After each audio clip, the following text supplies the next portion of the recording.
Here it is. I found that nothing in life is worthwhile unless you take risks. Nothing. Nelson Mandela said, there is no passion to be found playing small and settling for a life that's less than the one you're capable of living. Now, I'm sure in your experiences in school and applying to college and picking your major and deciding what you want to do with life, I'm sure people have told you to make sure you have something to fall back on. Make sure you got something to fall back on, honey. But I never understood that concept, having something to fall back on. If I'm going to fall, I don't want to fall back on anything except my faith. I want to fall forward. I figure at least this way I'll see what I'm going to hit. Fall forward. This is what I mean. Reggie Jackson struck out 2,600 times in his career, the most in the history of baseball. But you don't hear about the strikeouts. People remember the home runs. Fall forward. Thomas Edison conducted 1,000 failed experiments. Did you know that? I didn't know that. Because the 1,001st was the light bulb. Fall forward. Every failed experiment is one step closer to success. You've got to take risks, and I'm sure you've probably heard that before, but I want to talk to you about why that's so important. I got 3 reasons. First, you will fail at some point in your life. Accept it. You will lose. You will embarrass yourself. You will suck at something. There's no doubt about it. And I know that's probably not a traditional message for a graduation ceremony, but hey, I'm telling you, embrace it, because it's inevitable. And I should know. In the acting business, you fail all the time. Early on in my career, I auditioned for a part in a Broadway musical. Perfect role for me, I thought, except for the fact that I can't sing. So I'm in the wings, I'm about to go on stage, but the guy in front of me, he's singing like Pavarotti. He's just going on and on and on, and I'm just shrinking. I'm getting smaller and smaller. So they say, "Oh, thank you very much, and you'll be hearing from us." So I come out with my little sheet music, and it was Just My Imagination by the Temptations. That's what I came up with. So I hand it to the accompanist, and she looks at it, and looks at me, and looks out at the director, and was like, "Hi." So I start, I'm gonna sing. I'm like, it's just my imagination once again, and then coming away with me. And I'm not saying anything, so I'm thinking I'm getting better. So I just start getting into it. It was just my running. They say, "Oh yeah, thank you very much, Mr. Washington. Thank you." So I assumed I didn't get the job. But the next part of the audition, he called me back. The next part of the audition is the acting part of the audition. So I'm like, hey, okay, maybe I can't sing, but I know I can act. So they pair me with this guy, and again, I didn't know about musical theater. And musical theater is big, so they can reach everyone all the way in the back of the stadium. And I'm more from a realistic, naturalistic kind of acting where you actually talk to the person next to you. So I don't know what my line was. My line was, "Well, hand me the cup." And his line was, "Well, I will hand you the cup, my dear. The cup will be there to be handed to you." I said, "Okay." "Well, should I give you the cup back?" "Oh, yes, you should give it back to me, because that is my cup, and it should be given back to me." I didn't get the job. But here's the thing. I didn't quit. I didn't fall back. I walked out of there to prepare for the next audition, and the next audition, and the next audition. I prayed. I prayed. And I prayed. But I continued to fail and fail and fail. But it didn't matter, because you know what? There's an old saying, you hang around the barbershop long enough, sooner or later you're going to get a haircut. So you will catch a break, and I did catch a break. Last year, I did a play called Fences on Broadway. Someone talked about it. Won the Tony Award. And I didn't have to sing, by the way. But here's the kicker. It was at the Court Theater. It was at the same theater that I failed that first audition 30 years prior. The point is, and I'll pick up the pace, the point is, every graduate here today has the training and the talent to succeed. But do you have the guts to fail? Here's my second point about failure. If you don't fail, you're not even trying. I'll say it again. If you don't fail, you're not even trying. My wife told me this great expression. To get something you never had, you have to do something you never did. Les Brown's a motivational speaker. He made an analogy about this. He says, imagine you're on your deathbed, and standing around your deathbed are the ghosts representing your unfulfilled potential. The ghost of the ideas you never acted on. The ghost of the talents you didn't use.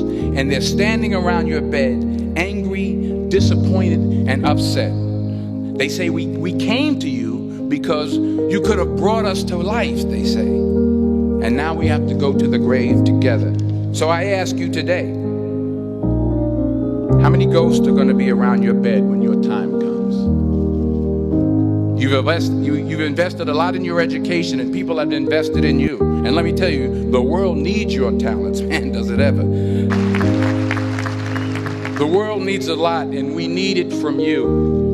We really do. We need it from you young people. I mean, I'm not speaking for the rest of us up here, but I know I'm getting a little grayer. We need it from you, the young people, because remember this. So you got to get out there. You got to give it everything you got, whether it's your time, your talent, your prayers, or your treasures. Because remember this. You will never see a U-Haul behind a hearse. You will never see a U-Haul behind a hearse. You can't take it with you. The Egyptians tried it, and all they got was robbed. So the question is, what are you going to do with what you have? I'm not talking about how much you have. Some of you are business majors. Some of you are theologians, nurses, sociologists. Some of you have money. Some of you have patience. Some of you have kindness. Some of you have love. Some of you have the gift of long suffering. Whatever it is, whatever your gift is, what are you going to do with what you have? All right, now here's my last point about failure.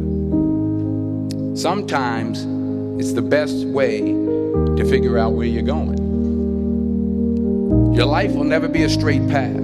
I began at Fordham University as a pre-med student. I took a course called cardiac morphogenesis. I still can't say it. It's cardiac morphogenesis. I couldn't read it. I couldn't say it. I sure couldn't pass it. So then I decided to go into pre-law, then journalism. And with no academic focus, my grades took off in their own direction.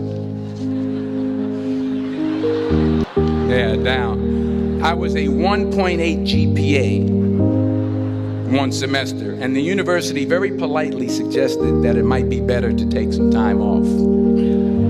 I was 20 years old. I was at my lowest point. And then one day, and I remember the exact day, March 27th, 1975, I was helping my mother in her beauty shop. My mother owned a beauty shop up in Mount Vernon. And there was this older woman who was considered one of the elders in the town. And I didn't know her personally, but I was looking in the mirror. And every time I looked at the mirror, I could see her behind me. And she was staring at me. She just kept looking at me. Every time I looked at her, she kept giving me these strange looks. So she finally took the dryer off her head and she said something I'll never forget. First of all, she said, somebody give me a piece of paper. Give me a piece of paper. She said, young boy, I have a prophecy, a spiritual prophecy. She said, you are going to travel the world and speak to millions of people. Now, mind you, I'm 20 years old. I'm flunked out of school. In fact, like a wise ass, I'm thinking to myself, maybe she's got something in that crystal ball about me getting back into school next fall. But maybe she was onto something, because later that summer, while working as a counselor at a YMCA camp in Connecticut, we put on a talent show for the campers. And after the show, another counselor came up to me and asked, have you ever thought about acting? You're good at that. So when I got back to Fordham that fall, I got in and I changed my major once again for the last time. And in the years that followed, just as that woman prophesied, I have traveled the world and I have spoken to millions of people through my movies. Millions who up till this day couldn't see me. Who up till this day I couldn't see while I was talking to them, and they couldn't see me. They could only see the movie. They couldn't see the real me. But I see you today, and I'm encouraged by what I see. And I'm strengthened by what I see.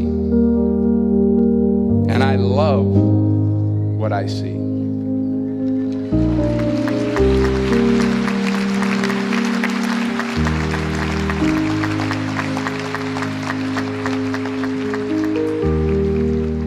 One more page, and I'll shut up.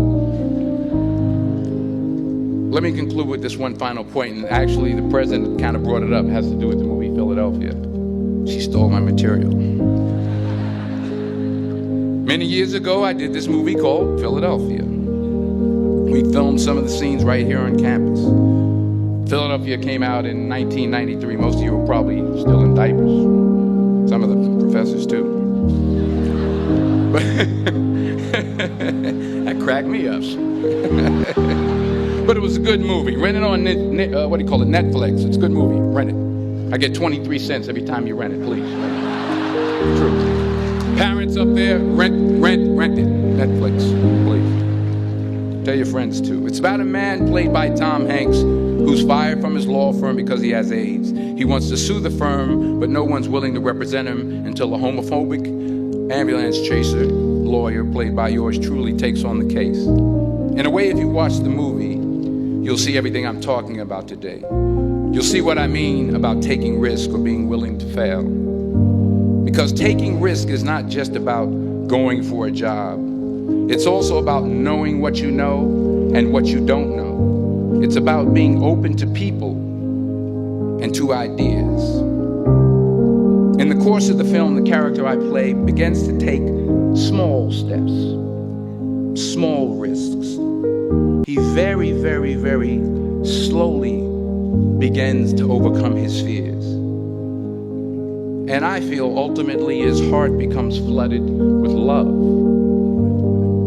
And I can't think of a better message as we send you off today. To not only take risks, but to be open to life, to accept new views, and to be open to new opinions, to be willing to speak at a commencement at one of the best universities in the country, even though you're scared stiff. While it may be frightening, it will also be rewarding.